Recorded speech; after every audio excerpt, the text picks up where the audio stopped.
So hi everyone, a very good evening to all of you and welcome to the new platform Textbook Regulatory Bodies. My name is Manish Mishra and I'm your mentor for all the regulatory bodies examination.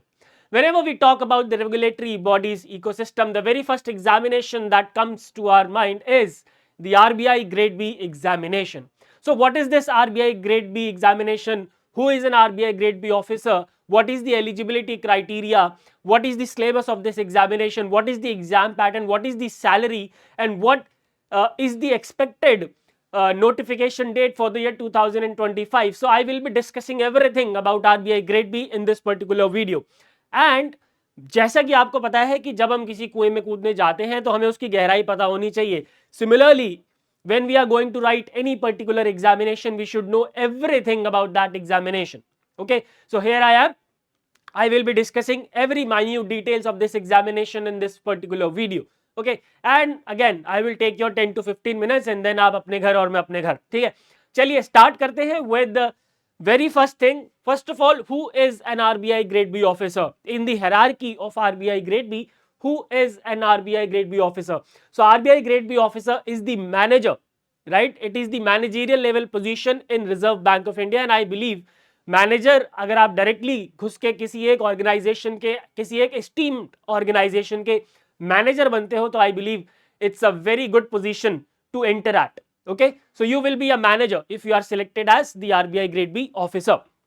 Then next, which is very important, that what is the eligibility criteria. Now eligibility criteria age में भी बात करेंगे हम and education में भी बात करेंगे. So if you belongs to UR category, if you belongs to UR category, so you need to be graduate and you need to have 60% marks. आपके 60% marks आने चाहिए graduation में, only then you can give this examination. और या फिर any post graduate with 55% marks, right?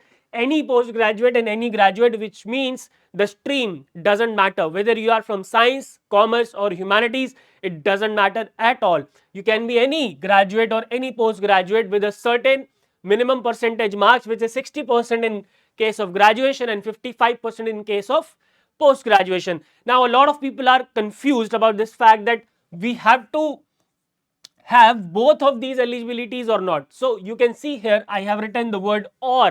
इनमें से कोई भी एक, either if you have 60% in graduation, that is fine, or if you don't have 60% in graduation, then you must have 55% in post graduation. ठीक है. Similarly for SC, ST and PWBD categories, right? For OBCs and EWS there is no relaxation. However, for SC, ST and person with benchmark disabilities, there is a relaxation of 5%, 10% marks in case of graduation, and in case of post graduation कोई भी post graduation कोई भी चलेगा with passing marks. ये 50% marks यहाँ पे गलत है, पासिंग मार्क्स होना चाहिए any post graduate with passing marks. ठीक है, पोस्ट ग्रेजुएशन में कोई भी एक सर्टेन मिनिमम परसेंटेज क्राइटेरिया की आपको जरूरत नहीं है if you belong to this particular category. ठीक है, I hope it is clear.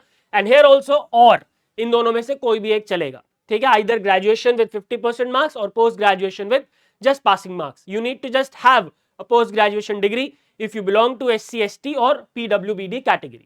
ठीक है, I hope this is clear. Talking about the eligibility age, so if you belong to UR category, then you should have attained the 21 years of age and you must not have attained the 30 years of age. 30 साल complete आपके नहीं होने चाहिए, right? 30 साल complete नहीं होने चाहिए और 21 साल complete हो जाने चाहिए. You must have attained 21 years of age and you must not have attained 30 years of age. ठीक है. Then for SC, ST there is a 5 years of age relaxation. Of course not in this but in this, the upper bracket में 5 साल का age relaxation है. So for SC and ST minimum 20 years and maximum 35 years, right? Similarly for OBC there is a 3 years of age relaxation, which means up to 33 years of age the OBC candidates can give this examination, can sit for this examination, are eligible for this examination, right? And then for person with benchmark disabilities, if the person with benchmark disability belongs to UR or EWS category, then he or she can give the examination till 40 years of age, which means 10 years of age relaxation is given. While if it is the case of OBC, person with benchmark disability, 13 years age relaxation, while if it is a case of SC, ST person with benchmark disability, then 15 years of age relaxation is given. ठीक है. Now ये वाला जो area है, the people who are working in schedule commercial bank और all India financial institutions, उनके लिए भी थोड़ा सा रिलैक्सेशन है आरबीआई में. So for candidates having experience as an officer in scheduled commercial banks, which are scheduled commercial banks are those which are there under which are listed under schedule 2 of RBI Act. Scheduled commercial bank, public sector insurance companies and all India financial institutions like Exim Bank, NABARD, NHB, National Housing Bank, SIDBI and NAFED. अगर इनमें से आप कहीं पे भी काम करते हैं, if you work, one second, अगर आप इनमें से कहीं पे भी काम करते हैं तो आपको भी एक एज रिलैक्सेशन मिलेगी, वो मैं बता देता हूं. मैक्सिमम कितना मिलेगा? 3 साल का, राइट? मैक्सिमम 3 साल का, but not exceeding 33 years, right? And probation here is not included. Quite confusing, ठीक है, मैं आपको एक्सप्लेन कर देता हूं. Let's say you are 29 years of age, let's say you are 29 years of age and at this age you have joined SBI as PO, right? आपने as PO यहां पे ज्वाइन करा at 29 years of age. Now 2 years will be probation, ठीक है, 2 साल का probation हो गया, which means now you are 31, right? Now you are 31. So as per the normal eligibility criteria, if you are a UR candidate then you are not eligible, right? 31 साल के हो गए, बिकॉज UR में 30 साल तक का, you are not eligible. But since you are working in a schedule commercial bank and if we exclude your probation period, so you can give exam up to 33 years of age, right? यानी कि आपको 2 attempt और मिल जाएंगे up to 33 years of age, right? 33 years of age तक आपको 2 attempt और मिल जाएंगे. यहीं अगर आप 28 के होते और 2 साल का प्रोबेशन होता, 30 के हो जाते, तो आपको 3 साल का 3 बार और मौके मिल जाते up to 33 years of age, ठीक है? I hope it is clear. And please do remember you can take only one benefit. अगर आप SC/ST हैं तो ऑलरेडी आपको 35 साल तक मिलेगा, इन दैट केस आपको ये वाला बेनिफिट नहीं मिलेगा, ठीक है? I hope it is clear. Now आगे चलते हैं, अब एग्जाम पैटर्न की बात करते हैं. Let's talk about the exam pattern. You should know कितने क्वेश्चंस आते हैं, कहां से क्वेश्चंस आते हैं, you should know that. So talking about exam pattern of phase 1. So in phase 1 first of all questions from 4 subjects are asked. General awareness, quant, reasoning and English, ठीक है? In general awareness total number of questions are 80, in English 30, in quant 30 and in reasoning there are 60 questions. So which means total questions कितने हो गए? 200. Total questions are how many? 200 and this is the bifurcation. 1 mark for each question. 1 marks का एक question होता है and तो total maximum marks कितने हो गए? 200 हो गए, ठीक है? This is I believe is clear. Now one thing which is very important in phase 1 is the sectional timings. Sectional timings का मतलब क्या है भाई? You will get for general awareness you will get 25 minutes, right? For English you will get 25 minutes, for reasoning you will get 45 minutes and for quant you will get 25 minutes. अब इसका मतलब ये है कि when you are attempting quant you cannot switch to the other section. like आप जब quant के 25 minute आपके चल रहे हैं तो उन 25 मिनट में आप quant के ही क्वेश्चन सॉल्व करोगे, राइट? रीजनिंग का जब सेक्शन चल रहा होगा इन 45 मिनट्स में आप रीजनिंग ही सॉल्व करोगे and then same for general awareness and English, right? Total कितना हो गया? 120 मिनट्स. टोटल 2 घंटे मिलते हैं, लेकिन सेक्शनल मिलते हैं. क्वांट के लिए आपको 25 मिनट ही मिलेंगे, रीजनिंग के लिए you will get 45 minutes, general awareness 25, English 25, right? And there is a negative marking of 1/4. Negative marking होती है 1/4 की, विच मीन्स 1/4 नेगेटिव मार्किंग होती है, which means for every incorrect answer that you mark 0.25 marks shall be deducted. 0.25 marks जो है वो आपके deduct हो जाएंगे. Alright, I hope it is clear. Now one more thing which is very important about phase 1, और वो क्या है भाई? वो ये है कि यहाँ पे कट ऑफ की अगर मैं बात करता हूं तो कट ऑफ ओवरऑल 200 में से आपको सिक्योर तो करना ही करना है. You need to secure an overall cut off out of total 200 marks, but at the same time you need to secure the sectional cutoff as well. You need to secure the sectional cutoff as well, my dear friends. ठीक है जी, मतलब आपको quant की sectional cut off जो भी minimum होगी वो आपको क्वालिफाई करनी होगी along with the overall cut off जो भी एग्जाम में निकल के आती है, ठीक है? This is about phase 1. I hope it is clear. Now talking about the exam pattern of phase 2. So in phase 2 there are 3 subjects: economic and social issues, finance and management and English descriptive. 3 paper होते हैं, तीनों 100 number के होते हैं. 3 paper होते हैं जी, तीनों 100 number के होते हैं. तो टोटल phase 2 आपका 300 मार्क्स का होता है, 100 each English descriptive, ESI and FM. Okay, अब अगर हम इंडिविजुअल पैटर्न्स की बात करें, if I talk about first of all finance and management section, ठीक है। So finance and management section में दो तरीके के पेपर होते हैं, एक होता है ऑब्जेक्टिव क्वेश्चंस का, एक होता है डिस्क्रिप्टिव क्वेश्चंस का। Objective questions I believe you know, एक क्वेश्चन है 5 ऑप्शंस है, उसमें से एक हमारा सही जवाब है। डिस्क्रिप्टिव क्वेश्चंस का मतलब क्या है, आपको कंप्यूटर पे टाइप करके, you need to type on the computer and you need to write the answers on the computer only. Pen paper based test ये नहीं होता है, कंप्यूटर पे आपको टाइप करना होता है, ठीक है। ऑब्जेक्टिव क्वेश्चंस में क्वेश्चन दो तरीके के होते हैं, 2 मार्कर्स और 1 मार्कर्स। 2 मार्कर्स कितने होते हैं, there are 22 markers and there are 10 1 markers, right, which means 20 into 2 40, 20 into 2 40, 10 into 1 10, तो टोटल 50 मार्क्स का आपका ये पेपर होता है and you get 30 minutes for this. For objective part you get 30 minutes, right? I hope it is clear.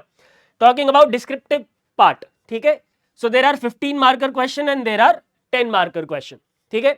So in 15 marker questions 3 questions will be there, in 10 markers also 3 questions will be there, ठीक है। But out of these 3 questions in each 15 marker and 10 marker you need to attempt 2, 2 questions आपको यहाँ पे attempt करने हैं और 2 questions यहाँ पे अटेम्प्ट करने हैं, which means out of total 6 questions you need to attempt 4 questions, 2 questions 15 markers के अटेम्प्ट करने हैं, 2 क्वेश्चंस 10 मार्कर्स के अटेम्प्ट करने हैं, ठीक है। So this becomes 30 and this becomes 20, तो ये कितना हो गया 50 टोटल हो गया, तो 50 का ये हो गया, 50 का ये हो गया, टोटल 100 मार्क्स का पेपर हो गया, ठीक है। And for this descriptive part you get 90 minutes which are more than enough to type 4 answers. Answer speed कैसे बढ़ानी है उसके बारे में मैं अलग से वीडियो बनाऊंगा, so you guys don't worry about it, ठीक है। डिस्क्रिप्टिव में कैसे परफॉर्म करना है अच्छे से, तो उसके बारे में हम अलग से डिस्कस करेंगे, ठीक है जी। So I hope it is clear and yes, for objective question there is a negative marking of 1/4, which means in case of 2 marker question if you attempt any incorrect question your 0.5 marks will be deducted, which is 1/4 of 2, and in case of 1 marker 0.25 marks shall be deducted, which is 1/4 of 1, ठीक है। Obviously in descriptive question there are no negative markings, ठीक है। बिल्कुल same pattern ESI का है, objective, descriptive, 2 markers, 1 markers, 15 markers, 10 markers, बिल्कुल same pattern ESI का है, so I will not repeat it. In English descriptive 3 questions are asked, in English descriptive 3 questions are asked, 1 essay question, एक ऐसे आपको लिखना होता है, you need to right N essay, right, out of 3 or 4 topics they give a choice of 3 or 4 essays, and out of those 3 or 4 essays you need to write one. This essay question is of 40 marks, ठीक है, 40 number का होता है। then there is a reading comprehension 30 marks and then there is a pressy writing 30 marks, ठीक है। Descriptive में कैसे scale करना है वो सब चीजें मैं आपको सिखाऊंगा आगे आने वाली वीडियोस में, ठीक है। सो ये भी हो गया 100 मार्क्स का। तो ये था एग्जाम पैटर्न फेज 2 का, आई hope it is clear. Now phase 2 के बाद होता है आपका interview. The exam is conducted in 3 phases, phase 1 जो कि मैंने आपको बता दिया, फेज 2 बता दिया, एंड नाउ द इंटरव्यू। नाउ इंटरव्यू तक पहुंचने के लिए you need to secure minimum marks in phase 2, right, minimum marks phase 2 में, यानी कि फेज 1 जो है, फेज 1 के मार्क्स आपके फाइनल सिलेक्शन में नहीं जुड़ते, और इंटरव्यू के लिए भी आपके जो मार्क्स देखे जाएंगे वो किसके देखे जाएंगे, फेज 2 के। You will be called for the interview based on the marks that you obtained that you will obtain in phase 2, ठीक है।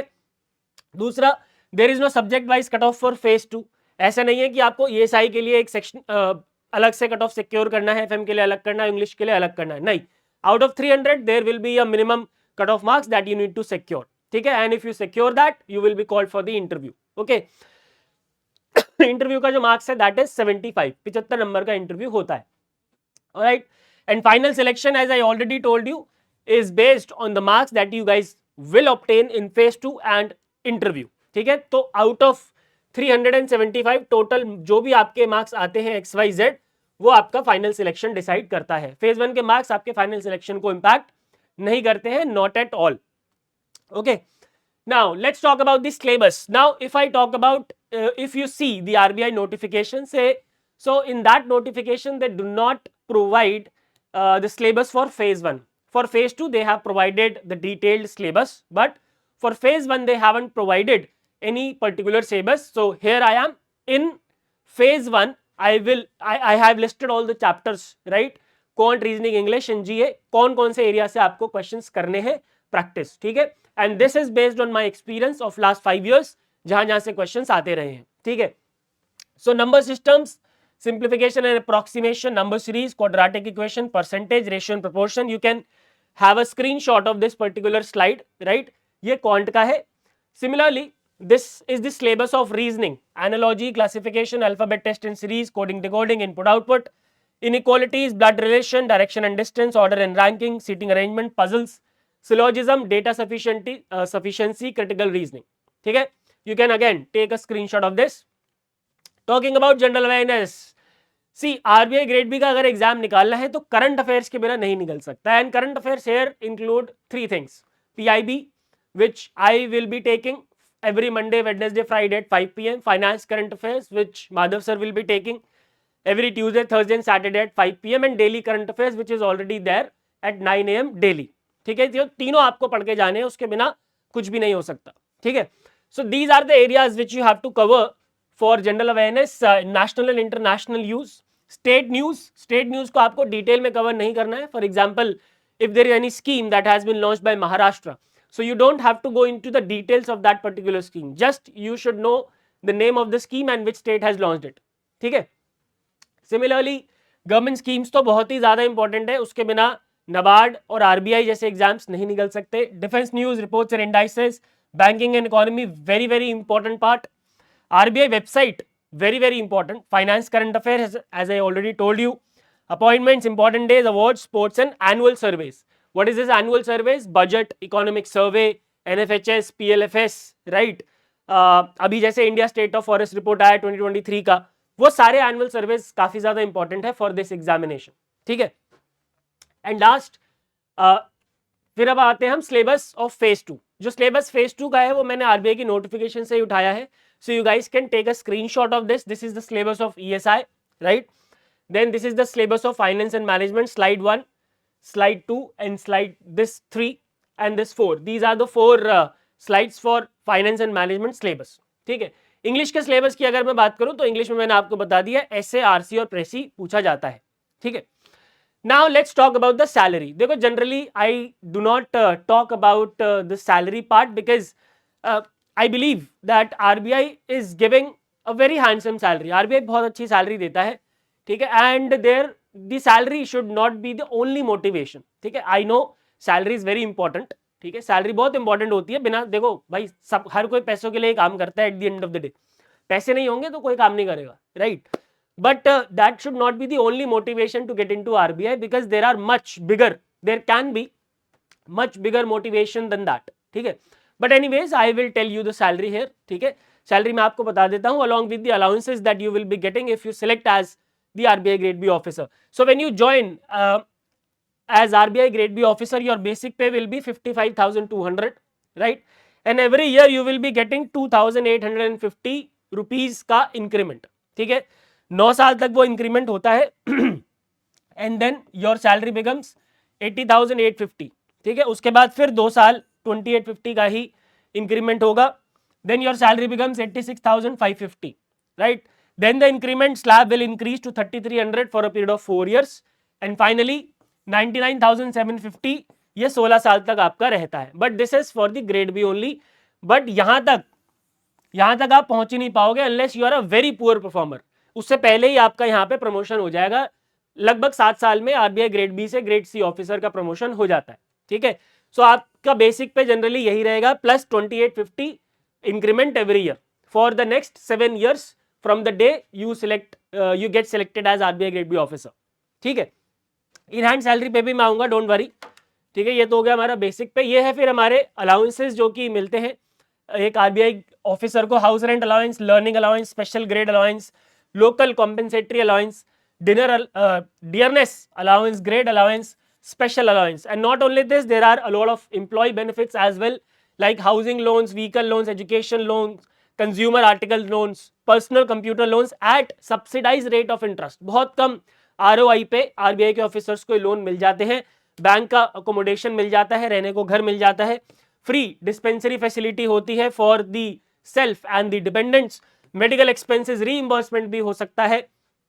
इसके अलावा vehicle maintenance, newspaper and telephone charges, book grant, furniture grant, ठीक है, spectacled grant, चश्मे का भी पैसा मिलता है भाई, तो आपको पैसों की कमी नहीं आएगी if you will be selected as the RBI grade B officer. So total लगभग आपका जो in hand salary as per the RBI 2024 notification बनता है, इन हैंड सैलरी वो 1,25,000 के आसपास बनता है. ठीक है, और उसके अलावा ये सारे अलाउंसेस और जो हमारे एम्प्लॉय बेनिफिट्स हैं वो अलग है. ठीक है, सो आई थिंक बहुत ज़्यादा है, इससे ज़्यादा की एक डिसेंट लाइफ जीने के लिए ज़रूरत, इससे ज़्यादा की ज़रूरत नहीं है. बाकी अगर बहुत ज़्यादा पैसे कमाने की मंशा है तो I would suggest you to go for a business. Entrepreneurship opportunities बहुत से आज की डेट में इंडिया में, so you should go for that. Okay, now let's talk about the promotion. Exam dates अगली में बात करेंगे, पहले हम बात करेंगे प्रमोशन की. ठीक है, so when you will be appointed as grade B officer, you will be promoted to grade C officer in the span of 7 years. लगभग 7 साल लगेंगे, and of course that will be based on your performance.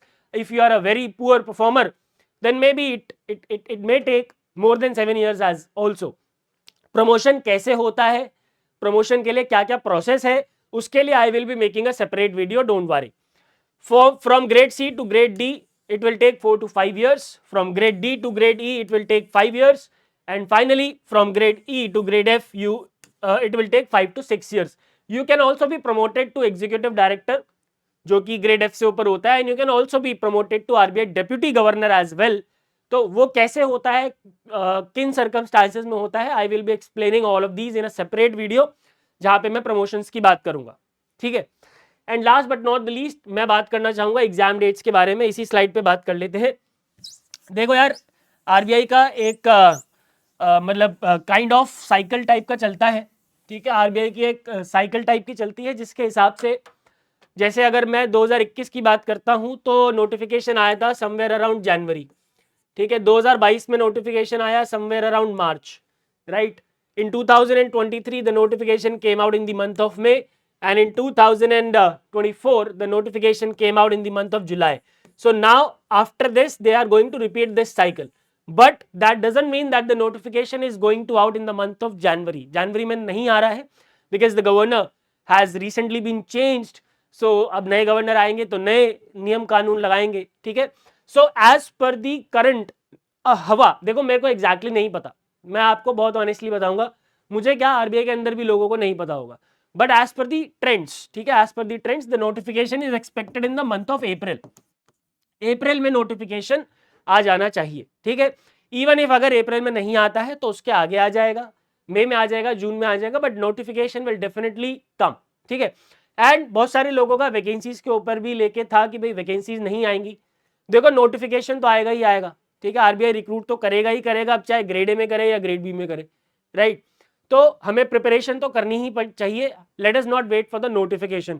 अब ऐसा होता है, मैंने कई लोगों के साथ देखा है कि अभी खाली बैठे रहेंगे, वेट करते रहेंगे, और जब नोटिफिकेशन आता है then they keep on asking this question कि क्या अब मैं पढ़ना शुरू करूं तो मेरा हो जाएगा क्या. नहीं, ऐसा नहीं होगा, आपको अभी से पढ़ना पड़ेगा. It's a very competitive examination. The competition is very high. After UPSC you can say this is one of the toughest examination of India. ठीक है, सो आपको बैठे नहीं रहना है, you need to work hard from today itself. ठीक है, so yeah, that's it, that's all which I wanted to discuss in this particular video. I hope all the details regarding this examination is clear. Now if you have any question, any query, any doubt, you guys can ask me in the comment section, and you can also reach out to me on my telegram group, Manish Mishra, RBI SEBI NABARD, right. And I will be starting the PIB 247 sessions from tomorrow only at 5 p.m. I will see you live. And yeah, if you want to ask anything, you can ask me here, and you can also ask me on Instagram at Mashhy Manish, MASHY MANISH. Alright, that's it for this particular video, guys. Thank you very much. Goodbye, take care, and as always, God bless.